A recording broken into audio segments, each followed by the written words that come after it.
Welcome to another review by AZ Tech Ninja. Today we are going to be reviewing the Galaxy S7 Edge, and I am joined with Frankie for this review. So I'm going to go ahead and let her talk about her experiences so far with the device. So I think it's safe to say that for the last couple of months we've been reviewing a lot of different Android devices, trying to find the perfect one. And I would say as of now, overall, this is the best Android device out of all of them, going into 2017. Now, granted, there are newer devices out there currently on the Android side of things, especially with the new iPhone 7 that we reviewed recently. However, this phone overall functions the best out of all the devices I've tried, including the iPhone 7s. The nice thing about this phone is there's a lot of special offers going on right now, so you can get this phone a lot cheaper than the suggested retail price of $769, which I think 6 months ago it was well worth it. And honestly, if there was I'd say it's still worth that too under like a payment plan, but I don't like paying retail. You can get this device under promotion from just about any carrier, either buy one get one free deals or promotional credits or whatever. So it's nice that it's 6 months old because you can get a pretty good deal on it. So as far as value goes, it's definitely up there in terms of value. Now, the new Pixel XL phone does have a faster processor. However, I'm saying the Google Pixel XL because that's kind of like the current flagship Android device, just because it's made by Google and it's a new device. However, this thing has some features that phone doesn't have. And the biggest out of those exclusive features is obviously the curved display, which is very sharp. It's an AMOLED display, sharper than pretty much any other phone display out there that I've tested thus far. Also, it has a high water resistance rating. I think it's 67, which is equal to the iPhone 7s, higher than the previous iPhone and other Android devices currently out there. The Pixel XL has no such rating. It's a lower rating. The camera on this phone is top down, hands down, the best camera I've used on any phone. And that's saying something because I've used a lot of phones, and that's better than the iPhone 7 I've used and better than the iPhone 6. So it's a very, very, very sharp camera. And my favorite feature is wireless charging. It's fast wireless charging, and this thing's amazing. It saves time, and it's just way more convenient than having to plug in your device. Now, when you say wireless charging, what exactly are we talking about for fast wireless charging? What exactly does that mean? Basically, you just plug in your, by the way, the phone doesn't use the new USB-C standard, as this phone's 6 months old, and that came out about 3 months ago. So it uses micro USB, which is nice because I have a lot of those cables laying around, and I'm sure many of you do too. And you plug that in. So you would plug it into this adapter, then you just throw the phone. If this was plugged in, the phone would start charging. And essentially, the nice thing about that is that it charges relatively quick. I believe the whole phone could charge in like under 2 hours, which is pretty impressive for wireless charging. One thing I've noticed, the only complaint I have on the phone in total, to be honest with you, is the speaker. I've tested a lot of phones lately, and I did like the Leako's dual speaker setup. Now, compared to the iPhone 7's dual speaker and the Leako's dual speaker on the Leako Pro 3, it's definitely a change. So I guess it's just kind of hard going back to a single speaker after testing two phones with dual speakers. But I'm willing to sacrifice that, given all the other benefits to this phone. And so first thing I guess we should cover is the wireless charger. So basically, the wireless charger, you just plug in the micro USB cable to the wireless charger itself, and you just lay the phone on the wireless charger. So basically, this is the wireless charger, as you can see. I'll give that to Patrick to show you. And yeah, it's just a simple base, and you can set it near your bed. That's where we have it, is right near our bed. So it's got a little thing that holds the phone. Flip it around. This does nothing but present wireless charging, fast charging. There's the micro USB. Let me focus on it. If I can focus on it. And I think one of the coolest things about it is it will charge your phone right through the case.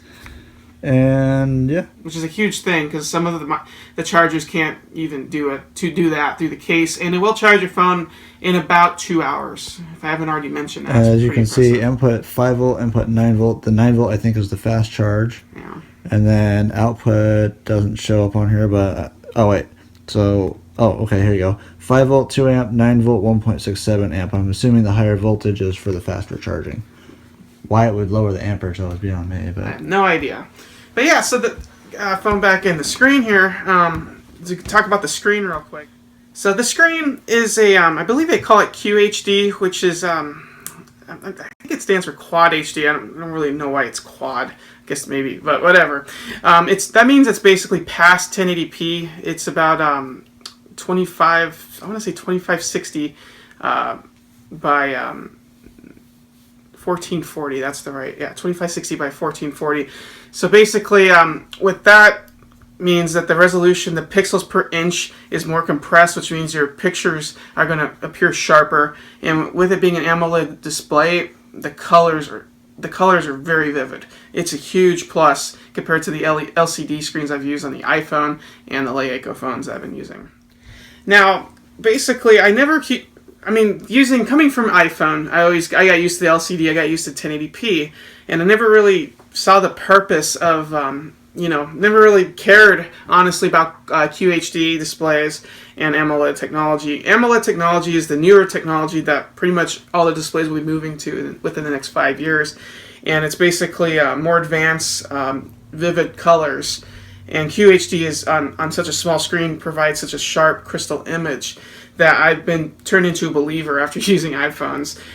This screen technology is so much nicer, and it's always on. So if you tap your screen, you have options to just like tap it, and it turns on. It's really nice, and the color accuracy and the vividness can't be matched with LCDs.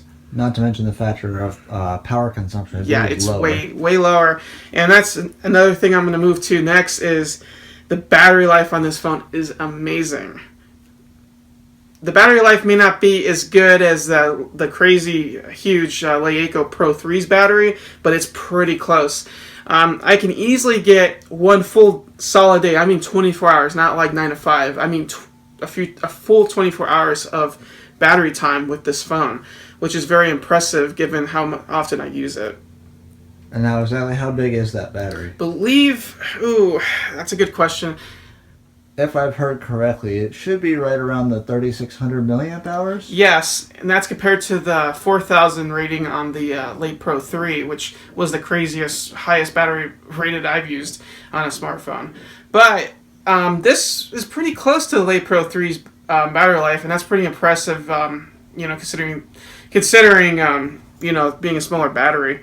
And that is very impressive. Full 24 hours. When I forget to charge it, I wake up with still 15%, and I haven't charged it in over a day. So pretty impressive battery life. So I'll go ahead and have Patrick take the case off and do a couple close-up shots, and you can see how slick this phone is, which is very slick compared to many other Android devices. Coming off of our Moto Z review, Moto Z review, this thing makes that thing look like an old clunker when it comes to design language. Yes, it has a headphone jack at the bottom, thankfully. I think it's probably going to be the last Samsung flagship with a headphone jack, so enjoy it while it lasts. The single speaker, as you can see, and it does have the fingerprint sensor at the bottom of the display, not on the back, which I prefer. It is a lot nicer to have it in the front of the device. And as you can tell, this is not USB-C, this is micro USB. Which I prefer, because I have a lot of those cables laying around. Yeah, USB-C is basically newer technology, so they're not implementing it to just everything just yet. But I did want to state one thing on this device is we did do some research, and underneath the QR code on the back of the phone is the device's IMEI number. So take great care if you decide to remove that QR code, as it will expose the IMEI of the device. But otherwise, there's your camera bezel. Has a very, very, very nice camera.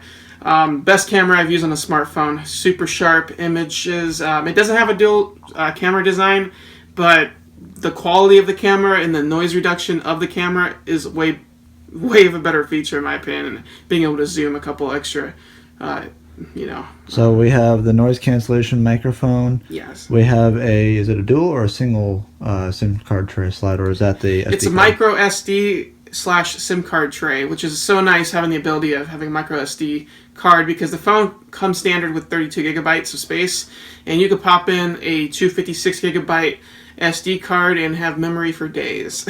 So it's also got the power button on the side right here. This is also the sleep wake button.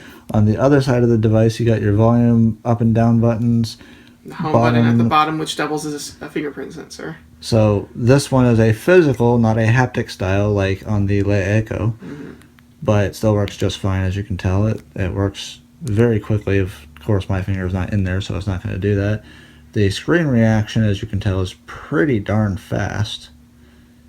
I mean, it's like no lag whatsoever. And the single speaker that we mentioned it has is a very nice speaker. It's very loud, very sharp, very crisp. Just keep in mind, though, you will be getting a single speaker. But then again, with the Google Pixel XL, you're also getting a single speaker. So, you know. So even though this phone is about 6 months old now, it does have high-end specs compared to the new Android phones that have launched.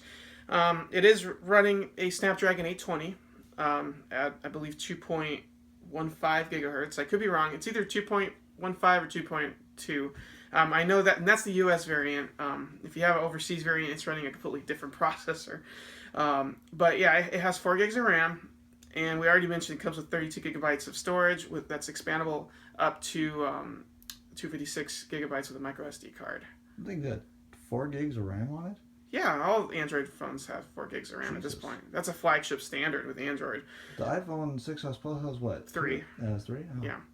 So, definitely solid. It's not the fastest on benchmarks, quote unquote. As you notice, if you look at the UI, I did put the Google Now launcher because it's my preferred launcher. I kind of minimized the TouchWiz experience, and I uninstalled the Verizon bloatware, and it speeds up the phone. Not really speeds up the phone, but it just kind of gets rid of all that clutter and kind of makes it look more like a pure Google experience, which is what I'm going for. So it's not the fastest benchmark-wise because it's not the newest. It's a 6-month-old phone, but it's still top up. It's pretty much still top dog as far as the phone you would want when you have an Android device. Like if you want an overall phone that covers all the bases and has the best camera and is basically highly water resistant, I would go with this phone hands down, and that's over the Pixel XL, and that's over the Moto Z, and pretty much any other Android phone currently out, in my personal opinion.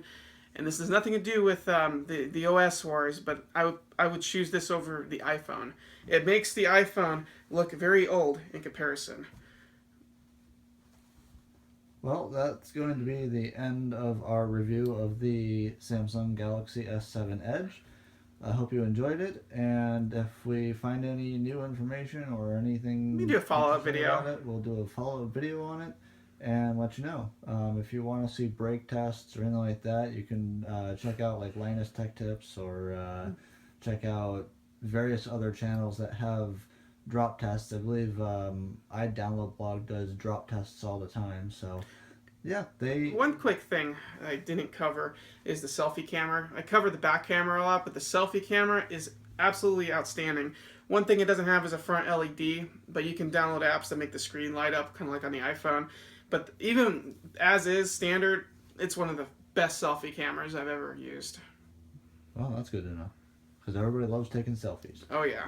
So, well, this is Tech Ninja signing off, and I hope you all enjoyed the review of the Samsung Galaxy S7 Edge. Have a good one. Don't forget to like our channel, subscribe, and Follow us on for more Facebook. information. And follow us on Facebook.